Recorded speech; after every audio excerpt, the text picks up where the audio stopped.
Good morning dear students, welcome to my YouTube channel desire MS sir.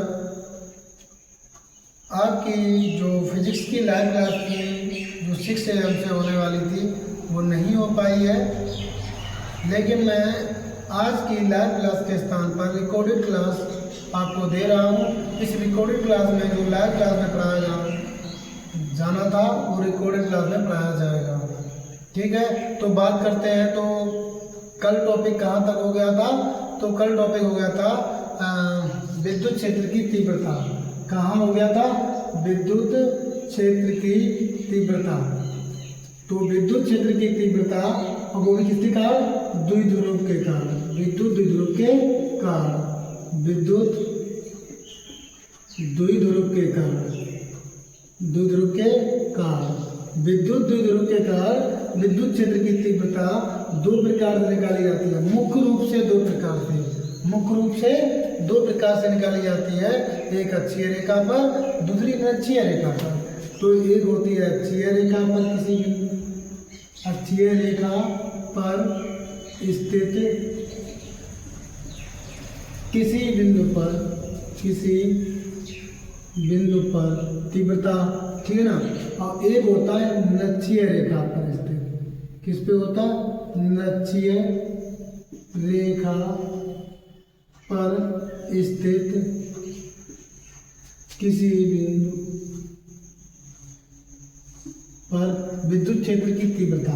एक अक्षीय रेखा पर स्थित होता है, एक नक्षीय रेखा पर स्थित होता है। तो हम लोगों ने कल अक्षीय रेखा पर स्थित किसी बिंदु पर विद्युत क्षेत्र की तीव्रता ज्ञात कर ली थी। आज जो हमारा टॉपिक है वो नीचे वाला दूसरे नंबर का, नक्षीय रेखा पर स्थित किसी बिंदु पर विद्युत क्षेत्र की तीव्रता है। ये नक्षीय रेखा पर है और कल अक्षीय रेखा वाला हो गया था।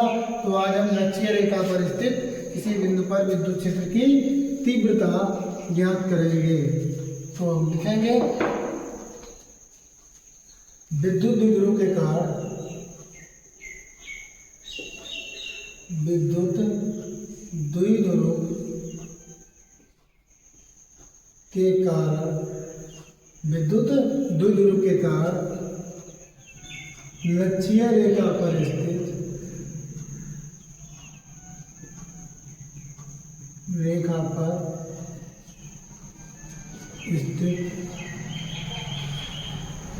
नक्षीय रेखा पर स्थित बिंदु पर विद्युत क्षेत्र की तीव्रता।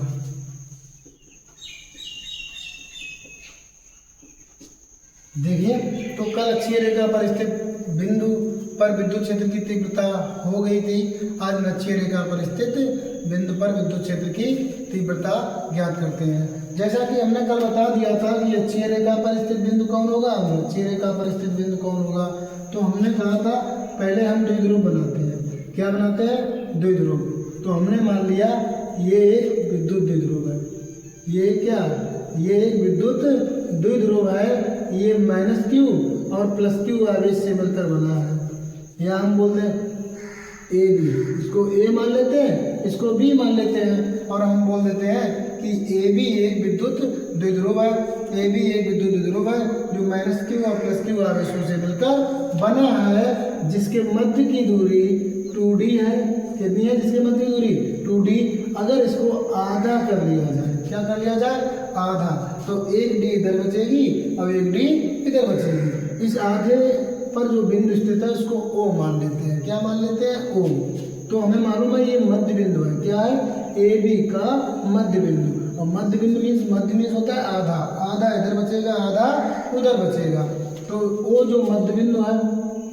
फिर मैंने कल वाला रिकॉर्ड कराते हैं, कल मैंने अक्षीय के बारे में बताया था। तो विद्युत द्विध्रुव की लाइन इधर खींच लो और या फिर इधर खींच लो। मान लो हमने इधर खींच ली और एक लाइन इधर खींच ली। अगर हम इस लाइन पे कहीं बिंदु लेते हैं, इसी लाइन पे कहीं बिंदु लेते हैं तो अक्षीय बिंदु कहलाएगा, क्योंकि AB को मिलाने वाली रेखा को हम अक्षीय रेखा कहेंगे। अगर AB को मिलाने वाली रेखा को हम अक्षीय रेखा कहेंगे तो अक्षीय रेखा पर कहीं भी बिंदु स्थित करोगे या वो आपका अक्षीय बिंदु ही कहलाएगा। अतः आज का जो है वो है लक्ष्य रेखा पर। तो हमने कल बताया था कि अगर रेखा पर करोगे कहीं स्थित तो अक्षीय रेखा पर बिंदु कहलाएगा, अगर रेखा से हटके अगर कहीं बिंदु स्थित करते हो तो लक्ष्य रेखा पर स्थित बिंदु कहलाएगा। तो हम लोग लक्ष्य रेखा की बात करते हैं तो इस रेखा पर तो कोई बिंदु नहीं होगा।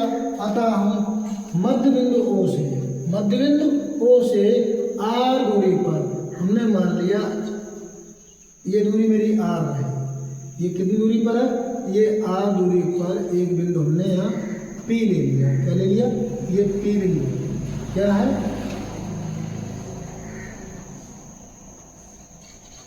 आर दूरी पर स्थित एक बिंदु पी ले लिया। तो ये बीच की दूरी कितनी होगी, आर, कितनी होगी भैया, आर। अब इस बिंदु का नाम क्या दिया हमने, पी दे दिया।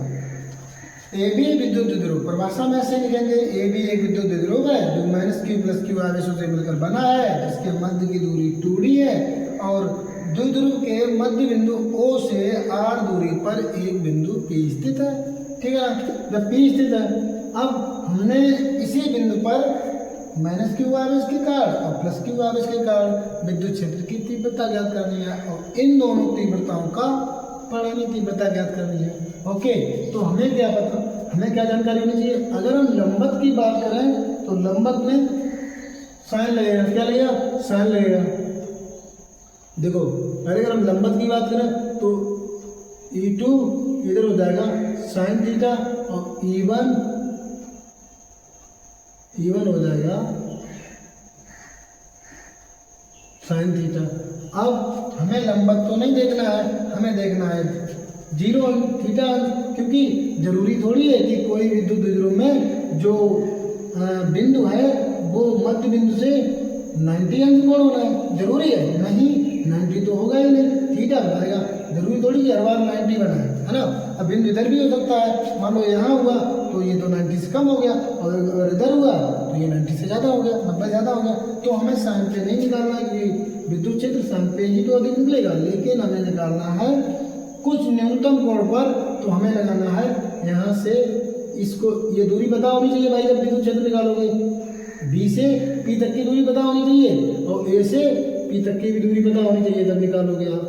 जब भी आप विद्युत क्षेत्र निकालोगे तो पी से बी तक की और ए से पी तक की दूरी पता होनी चाहिए। और फिर दूसरी बात है कि हमें जो कोण निकालना है E2 cos थीटा, क्योंकि कोण साइन को अगर 90 से नीचे लाओगे तो मान छोटे होंगे, ठीक है, और कॉस के 90 से चलाओगे तो मान पहले बड़े होते हैं बाद में छोटे होते हैं। जितना कम कोण होगा उसका मान अधिक होगा कॉस में, और साइन में जितना कोण का मान अधिक होगा उसका मान अधिक होता है। ये होता है 90 और 0 के बीच में। तो हम यहाँ देखते हैं E2 cos थीटा इधर लगेगा और E1 cos थीटा इधर लगेगा, ठीक है, और दोनों का परिणामी वेक्टर जो होगा R वो इधर रहेगा और यही इसका मान हो जाएगा E। परिणामी तीव्रता होगी E1 cos theta plus E2 cos theta. अगर इन दोनों के बीच में हम एक इस तरह कर दें तो ये दोनों कोण थीटा अंतरित करेंगे, मतलब कैसा करेंगे, थीटा अंतरित करेंगे, थीटा इधर। ये हो गया आपका क्षेत्र, ये हो गया लक्ष्य बिंदु P। इसी पर तीव्रता ज्ञात करनी है। तो हम पहले देख लेते हैं कि हमें A से P तक की जो दूरी पता करनी है, बीच की दूरी से ही तीव्रता निकलेगी। तो पहले हम बीच की दूरी निकाल लेते हैं, ठीक है, और परिभाषा में हम लिखेंगे, फिर से दोबारा रिकॉल करते हैं। ए भी एक विद्युत द्विध्रुव है जो -q+q आवेशों से मिलकर बना है, जिनके मध्य की दूरी 2d है और मध्य बिंदु O से r दूरी पर एक बिंदु P स्थित है, ठीक है ना। अब इधर देखें तो -q द्वारा विद्युत क्षेत्र की तीव्रता प्लस q के कारण विद्युत क्षेत्र की तीव्रता इस बिंदु पर। तो कॉस की साइन की बात करें तो साइन 90 होगा, तभी विद्युत क्षेत्र की तीव्रता अधिक होगी। जितना साइन में मान 90 या मतलब 0 से 90 के बीच में बढ़ेगा मान, साइन का मान बढ़ेगा। लेकिन जरूरी थोड़ी है कि विद्युत द्विध्रुव जो है कि कोई बिंदु तुमने यहाँ ले लिया तो यहाँ मध्य बिंदु रहा तो ये थीटा कोण छोटा हो जाएगा, यहाँ लिया तब भी छोटा। जरूरी थोड़ी कि हर कोण 90 अंश हो, नहीं हो सकता ना। तो यहाँ ले सकते हैं, इधर ले सकते हैं, तो ये कोण या तो बड़ा होगा या छोटा। तो हमें लगता है जितना मान कम करोगे उतना कोण का मान अधिक आएगा, तो जितनी पास जाओगे बिंदुओं के तो तीव्रता अधिक होगी, इसीलिए कोस पे मान निकाले जाते हैं। तो कोस पे E1 इधर रहेगा cos theta, E2 cos theta इधर रहेगा, परिणामी R इधर रहेगा, जिसको E बराबर E1 कोस थीटा और E2 कोस थीटा से नोट करते हैं। ठीक है, अब बात करते हैं चलिए बीच की दूरी निकाल लेते हैं, जरूरत पड़ेगी हमें। तो कोई एक त्रिभुज ले लेते हैं AOP, तो हमने ले लिया त्रिभुज, यहाँ एक ये रहा A बिंदु, ये रहा O बिंदु, ये रहा P बिंदु, और इसको हमने माना है कितनी दूरी है O से P तक की दूरी R, कितनी है R, O से P तक की दूरी मुझे पता है। और फिर AB की दूरी है 2D, कितना है 2D, और 2D का आधा होता है D, तो ये हो गया D। तो मुझे दो दूरियां पता है, और अगर ये कोण देखो जहाँ z आकृति बनती है वहाँ ये एक अंतर कोण होते हैं, है ना, तो क्या होता है ये वाला कोण इस कोण के बराबर होगा। अगर ये वाला थीटा है तो जायज की बात ये कोण भी थीटा होगा, तो ये थीटा तो सेम है, ये भी थीटा, अगर ये थीटा है तो यहाँ ये थीटा मान लिया जाएगा, अगर थीटा मान लिया जाएगा तो त्रिकोणमितीय अनुप्रयोग लगाते हैं। क्या लगाते हैं? त्रिकोणमितीय अनुप्रयोग। और त्रिकोणमितीय अनुप्रयोग क्या कहता है कि हम अगर दो भुजाओं का वर्ग करें, आधार और दो छोटी भुजाओं का वर्ग करके उन्हें जोड़ते हैं तो उनमें से सबसे बड़ी भुजा का वर्ग के बराबर होगा, ठीक है ना। तो यहाँ त्रिकोणमितीय अनुप्रयोग, त्रिकोणमितीय प्रयोग लगाओ, पाइथागोरस प्रमेय लग जाएगी। यहाँ भाई कारण है, कारण पता करना, अनुप्रयोग नहीं, पाइथागोरस प्रमेय लग जाएगी तो प्रयोग होगा। अगर पाइथागोरस प्रमेय लगती है जहाँ तो प्रयोग होता है, और जहाँ पाइथागोरस प्रमेय नहीं लगती है sin cos tan लगता है वहाँ अनुप्रयोग होता है। सॉरी वो हमने बोल दिया जल्दी में, लेकिन ये प्रयोग है, पाइथागोरस क्या है? प्रयोग है, ये अनुप्रयोग है। तो हम लिखेंगे त्रिभुज, क्या लिखेंगे? त्रिभुज। स्टार्ट करने गलत देख लेता हूँ,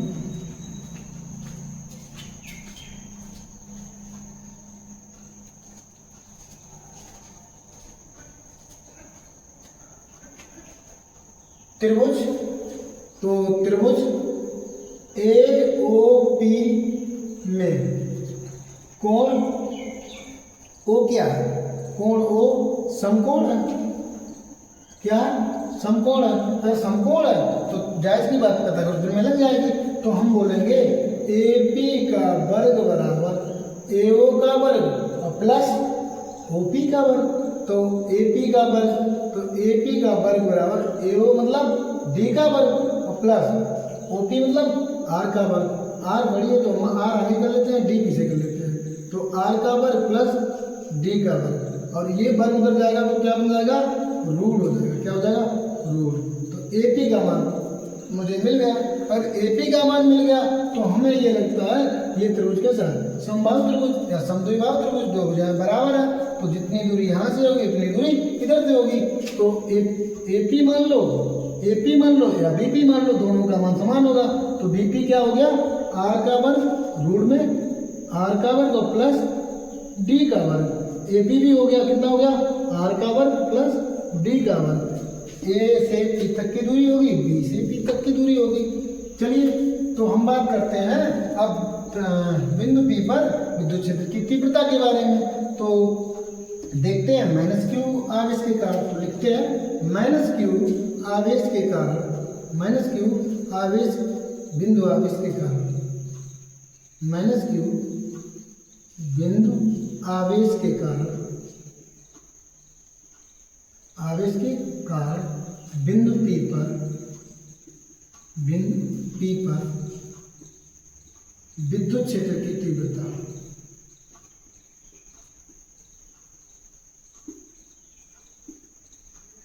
विद्युत क्षेत्र की तीव्रता, इसको विद्युत क्षेत्र मान लो या विद्युत क्षेत्र की तीव्रता मान लो, विद्युत क्षेत्र मान लो। तो ये हो गया E1 बराबर, तो E1 क्या होता है? E1 बराबर होगा 1/4 pi epsilon not into Q अपान, तो 1/4 pi epsilon not into Q अपान बीच की दूरी के वर्ग के समानुपाती होता है, समानुपाती होता है। तो बीच की दूरी क्या है AP की? रूट में, ये रहा रूट में R² प्लस D² का होल वर्ग। ये AP की ओर हो गया, क्या हो गया?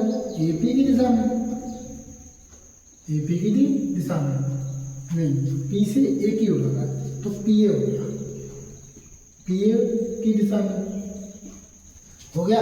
इसको समीकरण नंबर 1 मान लेते हैं। रुक जाओ, उसको और भी कर दो तो फिर हो जाएगा E1 बराबर 1/4πε0 इंटू क्यू अपॉन रूट से बर घट जाएगा तो आर स्क्वायर और डी स्क्वायर समीकरण नंबर इसको 1 मान लेते हैं। इसी प्रकार अब माइनस क्यू से निकाल लिया तो प्लस क्यू से निकाल लेते हैं, तो लिखते हैं प्लस क्यू बिंदु आवेश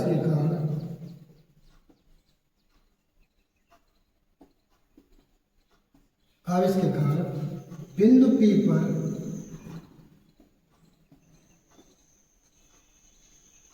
विद्युत क्षेत्र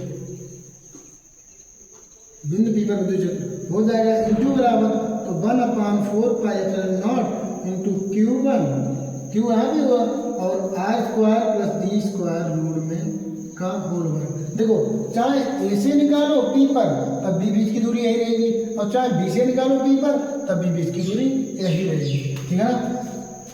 तो इसको समबाहु त्रिभुज तो नहीं कहेंगे क्योंकि 2D है और ये बीच की दूरी r है, तो इसको हम समबाहु त्रिभुज भी कह सकते हैं। समद्विबाहु त्रिभुज तो कंफर्म कहेंगे, समद्विबाहु त्रिभुज कंफर्म, क्योंकि दो भुजाएं कंफर्म बराबर, दो भुजाएं कंफर्म बराबर है, पक्का बराबर है दो भुजाएं और दो भुजाएं बराबर है, तो ये समद्विबाहु त्रिभुज तो पक्का होगा, ठीक है। तो ये भुजा इसके बराबर है तो ये हो जाएगा, यहाँ भी हो जाएगा, ये दिशा क्या होगी बीपी की दिशा में, बीपी की दिशा में। देखो भाई ये रूप इधर जा रहा है बाहर की ओर, बाहर की ओर जा रहा है E1 के जा रहा है इधर था तो बाहर की ओर जा रहा है तो पहले बी पे रहा होगा फिर बी पे आएगा आगे जाएगा ना, तो बीपी की दिशा में, तो इसे भी हल कर लेते हैं। E2 बराबर 1/4πε0 into Q upon are square D square समीकरण नंबर हो गया 2। अगर समीकरण नंबर 2 हो गया तो जायज बात है इन दोनों समीकरण को हम क्या करते हैं परिणामी निकाल लेते हैं। परिणामी बराबर E1 cos theta plus E2 cos theta हो जाएगा, हाँ परिणामी बराबर E1 cos theta plus E2 cos theta, तो हम निकाल लेते हैं दोनों का परिणामी। तो विद्युत क्षेत्र की परिणामी विद्युत क्षेत्र की तीव्रता। अब देखो अगर दोनों दूरियां समान है तो दोनों कैसे होंगे बराबर होंगे, दोनों दूरियां समान है तो दोनों कैसे होंगे बराबर। तो परिणामी विद्युत क्षेत्र की तीव्रता, परिणामी विद्युत क्षेत्र की तीव्रता और परिणामी विद्युत क्षेत्र की तीव्रता क्या है E बराबर E1 cos theta plus E2 cos theta. अब देखना E1 का अगर हम मान रखते हैं तो E1 का मान क्या है 1/4πε0 Q upon are square D square, तो 1/4πε0 Q upon are square plus D square, ठीक है ना, और प्लस ये वाला कोस थीटा होगा, तो कोस थीटा प्लस E2 बराबर क्या है E2 का मान है 1/4πε0 Q upon are square D square, तो 1/4πε0 और Q upon are square D square और cos थीटा। देखो ये पद प्लस ये पद दोनों पद कैसे हैं बराबर है, और दोनों पद अगर बराबर है तो एक और एक कितना हो जाएगा 2, तो 2 into 1/4πε0 Q upon are square plus D square और cos थीटा। हम यहाँ क्यों ले जाते हैं पीछे, चलो पीछे ले जाते तो 1/4πε0 into 2Q upon are square D square cos theta, चूंकि cos थीटा बराबर, अब cos थीटा अगर हम इसी त्रिभुज में cos थीटा निकालें, ये वाला तो इधर हो जाए इधर वाला ले लो, तो इसी त्रिभुज में cos थीटा बराबर होता है क्या होता है आधार बटे कर्ण, cos थीटा होता है आधार। अगर ये कोण है तो उसके सामने वाला होता है लंब, सबसे बड़ी भुजा होती है कर्ण, पहले तो सबसे बड़ी भुजा होती है कर्ण, और बड़ी भुजा कर्ण के साथ जो दूसरी भुजा मिलकर कोण बनाती है वो आधार कहलाती है, क्या कहलाती है आधार।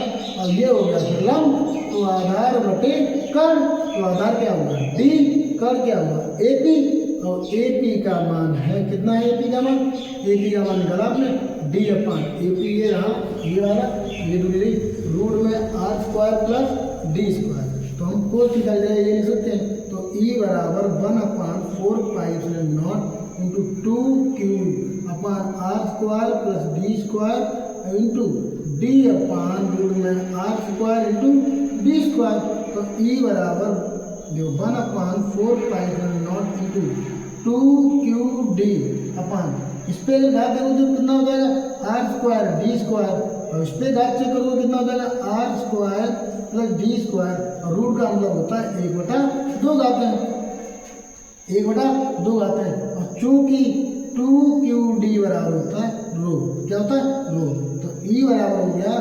1/4πε0 इंटू 2qd क्या हो गया रो, दो का गुण हो गया, नीचे 1/2 और इस पे 1 घातें जुड़ जाएंगी, तो 1/2 प्लस 1 बटे 1 2 एकम 2 1 एकम 1 2 एकम 2, कितना हो जाएगा 3/2, कितना हो जाएगा 3/2। अब 3/2 जब घातें होंगी, ठीक है ना, तो उसकी घातें कितनी जाएगी 3/2, तो इसकी जगह आपने रो रख लिया, उसकी घातें होंगी r square plus D square की घातें 3/2, ठीक है ना। जैसा कि आपको पता होना चाहिए कि अगर जो आर की दूरी है वो डी है, डी रही इतनी, पहले जो विद्युत द्विध्रुव होता है वो उनके मध्य की दूरी जो बहुत न्यूनतम होती है, बहुत अल्पांश होती है। विद्युत द्विध्रुव में जो भिन्न धरे होते हैं -q प्लस q, इनके मध्य की दूरी बहुत न्यूनतम होती है, और न्यूनतम है और फिर आधी कर दोगे तो और न्यूनतम हो जाएगी, अब आधी करोगे फिर आर की दूरी तो बड़ी होगी, तो यहाँ लिखा जाता है आर डी से अत्यधिक बड़ा है या डी आर से अत्यधिक छोटा है या सूक्ष्म है, तो लिखेंगे आर डी से अत्यधिक बड़ा है ना, तो लिखेंगे डी को नगण्य मानने पर, क्या लिखेंगे नगण्य मानने पर, जब डी को नगण्य मानोगे डी बराबर 0 लगभग, डी को नगण्य मतलब डी बराबर 0, और डी बराबर जब 0 मानोगे तो यहाँ क्या हो जाएगा ई बराबर 1/4πε0 into rho upon R square, और डी बराबर क्या हो जाएगा 0, और 0 है तो डी को छोड़ दो, तो आर स्क्वायर पे ही घातें कितनी हो जाएंगी 3/2, ये घातें आर पे आ जाएंगी, डी बराबर 0 हो गया, तो ई बराबर 1/4πε0 इंटू रो अपन, अगर ये रहता है इसी तरह उसी को गुणा हो जाता है, तो 2 में गुणा 3/2, 2 तो 2 खत्म हो गया, तो आर की घात नहीं थी 3, ये आपका हो गया नक्षीय रेखा पर स्थित विद्युत क्षेत्र की तीव्रता। ये पूरा हो गया नक्षीय रेखा पर स्थित विद्युत क्षेत्र की तीव्रता। जल्दी से इसका स्क्रीनशॉट ले लीजिएगा, स्क्रीनशॉट ले लिया, ठीक है, लिखने का टाइम नहीं है, नहीं लिख पाओगे ना तो स्क्रीनशॉट ले लो, स्क्रीनशॉट हो गया। चलिए, ये विद्युत क्षेत्र की तीव्रता नक्षीय रेखा पर, कल अक्षीय रेखा पर हो गई थी, तो ये नक्षीय रेखा पर हो गई, तो इसके आगे का जो समझ आया तो कमेंट करें, अगर कोई प्रॉब्लम हो तो भी कमेंट करें, ठीक है ना, रिकॉर्डेड है लेकिन हम इसकी कमेंट पढ़ लेंगे, देख लेंगे, और उसी तरह आपको समाधान दे दिया जाएगा। ओके, तो ये हो गया, इसके अगला टॉपिक है नेक्स्ट, और आज ही टॉपिक खत्म हो जाएगा ये वाला लेसन का। ओके, ठीक है, देखिए अगला टॉपिक है द्विध्रुव जो होता है उसे हम एक समान विद्युत क्षेत्र में रखें, इसमें रखें एक समान विद्युत क्षेत्र में रखें, और फिर हम उसका बल तथा बलागुण देखें, क्या देखें बल तथा बलागुण देखें। ओके, तो बल तथा बलागुण पता है, तो मान लेना हेडिंग लिखा होना अपनी, एक समान विद्युत क्षेत्र में, एक समान विद्युत क्षेत्र में विद्युत द्विध्रुव पर बल तथा बलागुण, तो लिखेंगे एक समान विद्युत क्षेत्र में, एक समान विद्युत क्षेत्र में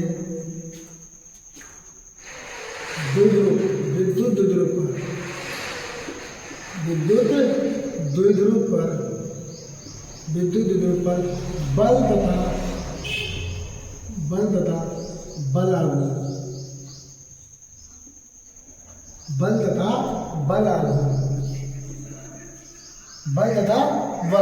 ओके, बल तथा बलागुण।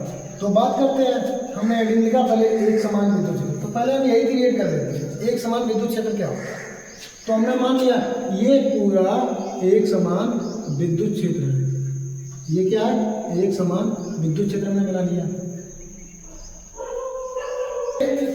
पहले हमने एक समान विद्युत क्षेत्र क्रिएट कर दिया, तो हमने ये एक समान विद्युत क्षेत्र क्रिएट कर लिया, ठीक है। अगर ये एक समान विद्युत क्षेत्र क्रिएट कर लिया तो ये मान लिया, और इसमें एक द्विध्रुव कर देते, क्या कर देते हैं विद्युत द्विध्रुव, तो हमने मान लिया ये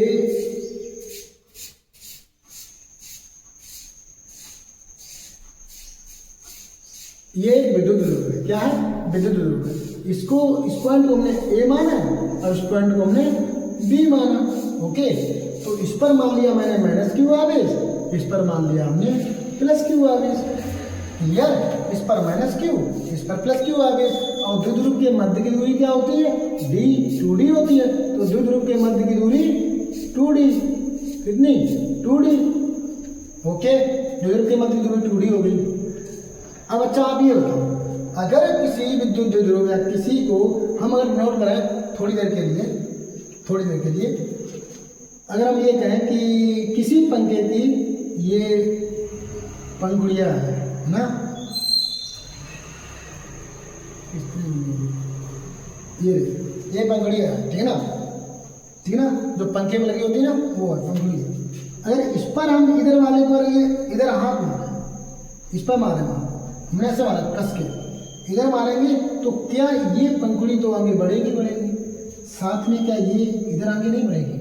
क्योंकि अगर हम इसे इधर मारेंगे तो ये इधर घूमेगी और ये वाली इधर घूमेगी।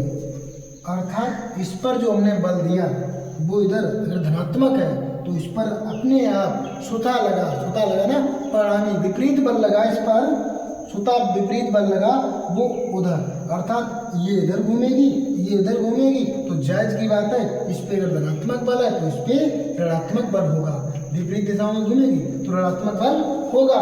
सेम है अगर विद्युत द्विध्रुव पर यहाँ F1 बराबर, अगर हम कहें F1 बराबर QE धनात्मक बल है इधर की ओर, तो इस पर लगने वाला F2 बराबर QE ऋणात्मक बल होगा। कंफर्म? अगर इधर वाले पे हम कोई बल लगाएं ऋणात्मक तो ये वाला स्वतः ऊपर घूम जाएगा विद्युत क्षेत्र में, तो इधर ऋणात्मक बल लगेगा, इधर धनात्मक बल लगेगा। सेम है, जिसकी इस पर हम उंगली या हाथ एक जगह मारते हैं तो ये वाली भी बढ़ जाती है, ये वाली अगर यहाँ पहुँचेगी तो ये वाली यहाँ आ जाएगी। अर्थात इसमें क्या लगेगा? विपरीत बल, दूसरे छोर पर विपरीत बल कार्य करता है। परिमाण समान रहेगा, परिमाण समान रहेगा लेकिन विपरीत बल आ जाएंगे। ठीक है, और परिभाषा की बात करें तो आप लिख सकते हो ए भी एक विद्युत द्विध्रुव जिन पर माइनस क्यू प्लस क्यू आवेश स्थित है, माइनस क्यू प्लस क्यू आवेशों के मध्य की दूरी 2d है। ठीक है, एक समान विद्युत क्षेत्र में स्थापित किया गया है। ठीक है, एक समान विद्युत क्षेत्र में स्थापित किया गया है। तो अगर हम प्लस क्यू आवेश पर कोई बल लगाते हैं या बल लगेगा तो F1 बराबर QE होगा और माइनस क्यू आवेश पर F2 बराबर माइनस QE होगा। ठीक, दोनों बल अगर परिमाण में विपरीत है, अगर दोनों बल परिमाण में विपरीत है तो जायज बात है द्विध्रुव पर कुल बल शून्य होगा, द्विध्रुव पर कुल बल शून्य होगा। चलो लिख लेते हैं पहले द्विध्रुव। विद्युत द्विध्रुव क्या है? विद्युत द्विध्रुव बराबर रो बराबर 2QD होता है। क्या होता है? 2QD, अर्थात आवेश के परिमाण, आवेशों का परिमाण और बीच की दूरी के गुणनफल के बराबर होता है विद्युत द्विध्रुव। चलिए, अगर हम यहाँ मान लेते हैं यदि चूंकि F1 बराबर QE है तो F2 बराबर क्या होगा? Minus QE। दोनों बल कैसे हैं? विपरीत है। कैसे है? विपरीत। परिमाण में समान है, परिमाण में समान है, प्रकृति में विपरीत है। परिमाण में समान, ठीक है ना, परिमाण में समान, यहाँ चाहे तो लिख सकते हैं परिमाण में समान, परिमाण में समान और प्रकृति में विपरीत। यहाँ लिखते हैं विपरीत प्रकृति में विपरीत है। ठीक है ना, एक धनात्मक है एक ऋणात्मक है, प्रकृति में विपरीत है, परिमाण में समान है। तो जायज की बात है विद्युत द्विध्रुव पर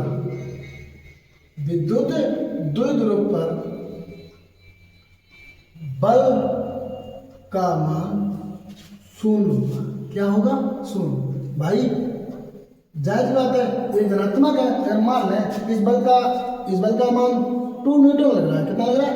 2 न्यूटन। या बल का मान लिया 2 न्यूटन और परिमाण में समान है तो F2 बराबर -2 न्यूटन होगा। और दोनों -2 + 2 अगर हम जोड़ेंगे परिणामी बल निकालें तो -2 F1 + F2, तो ये हो गया +2, ये हो गया -2, कट गए, कितना है? 0।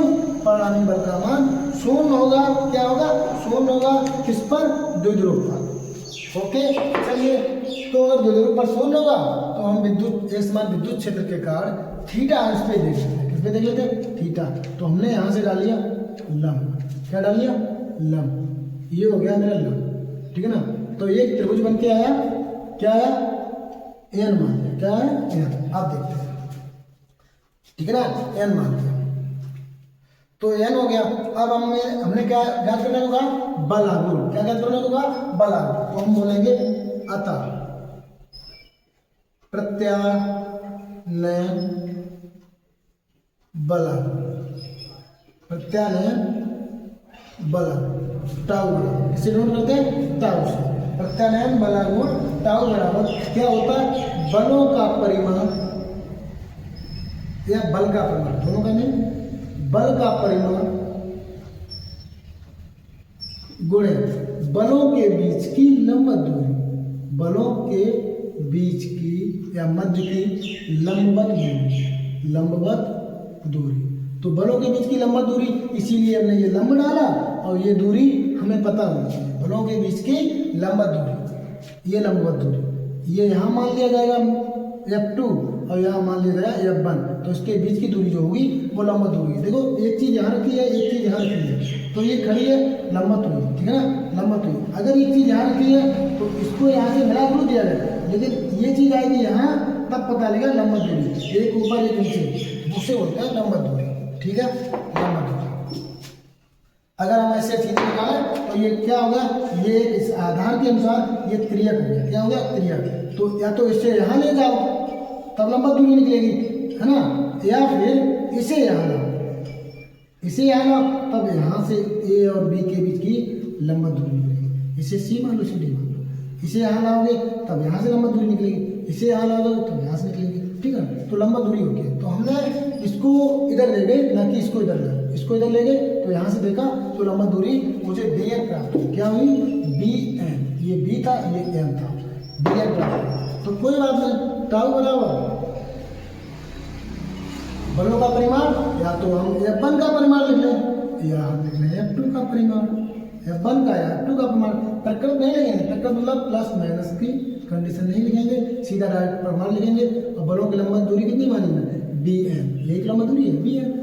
अब पता कर लेते हैं बी एन का मान पता कर लेते हैं, तो बी एन क्या है, अगर ये इन दोनों के साथ थीटा कोण बनाना है तो सभी के साथ थीटा कोण बनाएगा, भाई कोई समानता देखा हो, क्या हो समानता देखा हो, और एक रेखा अगर हमने काट दी है तो जायज के बाद इनके साथ बने कोण सभी संगत कोण होते हैं, और संगत कोणों का मान सभी का मान बराबर होता है, क्या होता है बराबर। तो हमने कहा माना कि द्विध्रुव है, जो विद्युत ध्रुव है विद्युत क्षेत्र के साथ थीटा कोणांतरित करता हो, कितना करता हो थीटा कोणांतरित करता हो, तो हमें पता है थीटा अंतरित करेगा, प्रत्येक बल रेखा से देखेंगे तो थीटा ही बनाएगा, तो यहाँ तो हमारे साथ हमारे लिए बन गया क्या, एक आसान हो गया, ये बी था और ये एन था और ये ए था, और ये कोण हमारा थीटा हो गया, ठीक है, और ये दूरी हमें ऑलरेडी पता है 2D है, तो हमें यही तो दूरी का मान ज्ञात करना है। अब देखिए यहाँ पर मुझे एक भुजा दी गई थी, उस वाले में मुझे 2 भुजाएं दी गई थी, टोटल त्रिभुज में 3 भुजाएं होती हैं, इसमें 1 दी गई, उस वाले में 2 दी गई, और त्रिभुज में टोटल 3 होती हैं। जब 3 भुजा हो 2 दी जाए तो 1 निकाल सकते हैं पाइथागोरस प्रमेय की सहायता से, और जब 3 भुजा में से 1 दी जाए और एक कोण दिया जाए तब यहाँ लगता है अनुप्रयोग, त्रिकोणमिति अनुप्रयोग, यहाँ लगता है साइन टेन और कोस, क्या लगता है साइन टेन कोस। अब ये हो गया लंब, क्या हो गया ये हो गया लंब, और ये हो गया कर्ण, और ये है आधार। तो हमने कहा त्रिकोणमिति प्रयोग में हमें भुजा निकालनी है लंब, और लंब अगर भुजा निकालनी है आधार कर्ण दिया गया और लंब, तो लंब और कर्ण के बीच में कौन सा अनुपात होता है साइन होता है, क्या होता है साइन। तो हम लिखेंगे साइन थीटा बराबर लंब बटे कर्ण होता है, क्या होता है लंब बटे कर्ण। अब लंब क्या लिया तो साइन लंब रहा बी एन और कर्ण रहा ए बी। अगर हम मान रखेंगे तो साइन थीटा बराबर लंब बी एन, तो बी एन ही रहेगा और ए बी का मान हो जाएगा 2D। अब बी एन का अगर मान निकालना तो गुणा करने पर तो बी एन एकम बी एन 2D हो जाएगा, तो बी एन बराबर 2D साइन थीटा, ये हो गया। ये मुझे मान बी एन का मिल गया। बी एन का मान हम यहाँ रख देते हैं, परिमाण मुझे पहले ही पता है, ये रखेंगे तो परिमाण ये वाले, तो परिमाण तो टाउ बराबर मान क्या रखेंगे, टाउ बराबर क्या हो जाएगा क्यू ई इंटू bn के मान क्या है 2d sin थीटा। तो हो जाएगा टाउ बराबर 2qd e sin theta 2qd e sin theta. अगर हम बात करें चूंकि, यहाँ लिखते हैं, नीचे अगर ना दिखा, यहाँ नहीं दिख रहा, उधर लिख रहे हैं अंदर, चूंकि 2qd बराबर होता है रो, ये लिखा तुमने 2qd बराबर रो, तो यहाँ आ जाएगा रो। तो टाउ बराबर रो क्या बचा, tqd का रो और ई बचा, तो रो ई sin थीटा। ये हो गया आपका बल आघूर्ण। क्या हो गया, बल आघूर्ण हो गया, ठीक है ना। ये आपका हो गया बल आघूर्ण, टाउ बराबर रो ई sin थीटा। ई विद्युत क्षेत्र है, रो द्विध्रुव आघूर्ण है, ठीक है। अब अगर हम देखें स्थितियां निकालो, क्या निकालो, स्थितियां। अगर स्थितियों क्या, अगर ये विद्युत द्विध्रुव 0 अंश कोण बनाए किसके साथ, विद्युत क्षेत्र के साथ। मान लो ये हमारा रहा विद्युत क्षेत्र और इसी पर ये हमारा रहा -q और +q द्विध्रुव समान रहा, तो देखो 0 अंश है, समांतर एक ही रेखा में, तो 0 अंश है, कितना है 0 है ना, 0 है ए और बी। अगर 0 अंश है तो 0 अंश बनाएगा तो द्विध्रुव आघूर्ण क्या होगा, तो टाउ बराबर रो ई sin 0 अंश और टाउ बराबर रो ई sin 0 का मान क्या होता है 0, तो 0, तो टाउ बराबर कितना होता है 0, बल आघूर्ण 0। अरे कोई चीज़ अगर समांतर रखी हुई है विद्युत क्षेत्र में और ऐसी रखी है तो कोई कार्य नहीं हुआ, मतलब कोई बल आघूर्ण बल नहीं लगाया आपने। अगर इसका परिवर्तन होता है, विस्थापन होता है, ठीक है ना, तो बल लगेगा। अब परिवर्तन हुआ नहीं, जिस स्थिति में थी वैसे ही में है, तो वैसे ही निकालेंगे। अब 0 बराबर थीटा बराबर 0 अंक निकाल लिया आपने, अब थीटा बराबर निकालेंगे आप 90 अंक और फिर निकालेंगे थीटा बराबर 180 अंक। अब सभी स्टूडेंट्स, प्रिय डियर स्टूडेंट, प्यारे स्टूडेंट, छात्रों, हमें इस चीज़ के कमेंट आप लोग करेंगे। इस वीडियो के अंत में आप कमेंट करें कि टाउ बराबर 0, थीटा बराबर जब 0 अंक रखा तो बल आघूर्ण मेरा 0 हो गया, थीटा बराबर 90 रखेंगे तो कितना होगा, थीटा बराबर 180 रखेंगे तो कितना होगा, ठीक है। दोनों में ये मान कितने कितने होते हैं, उसके बाद ये करेंगे और फिर मुझे बताएंगे एक शब्द कि अधिकतम बल आघूर्ण कितने अंश पे निकला, अधिकतम बल आघूर्ण थीटा बराबर कितना रखने पर प्राप्त होगा, अधिकतम बल आघूर्ण थीटा रखने पर थीटा बराबर कितना कोण रखें कि सबसे अधिकतम बल आघूर्ण मुझे प्राप्त हो। चलिए, ये हो गया आपका बल आघूर्ण, ठीक है। स्क्रीनशॉट ले सकते हैं इसका। चलिए, समझ में आओ तो लाइक करें और इन जो प्रश्न हमने पूछे हैं कि थीटा की जगह 90 रखें, 180 रखें, तो बल आघूर्ण सबसे अधिक कब होगा, तो हमें कमेंट जरूर करिएगा। ओके, पक्का कमेंट करें, श्योर कमेंट जरूर करें, ठीक। कमेंट करें और सब्सक्राइब करें, शेयर करें, लोगों को यहाँ से यहाँ तक शेयर करें कि बहुत जिन लोगों के पास वीडियो पहुँच सके, जिनके पास कोचिंग के लिए पर्याप्त धन नहीं है या उनसे कोचिंग दूर है, वो नहीं जा पा रहे हैं, उनके लिए ये वीडियो जरूर शेयर करें। और आप लोग ऐसे ही सपोर्ट बनाए रखिएगा। थैंक यू सभी को, बाय बाय।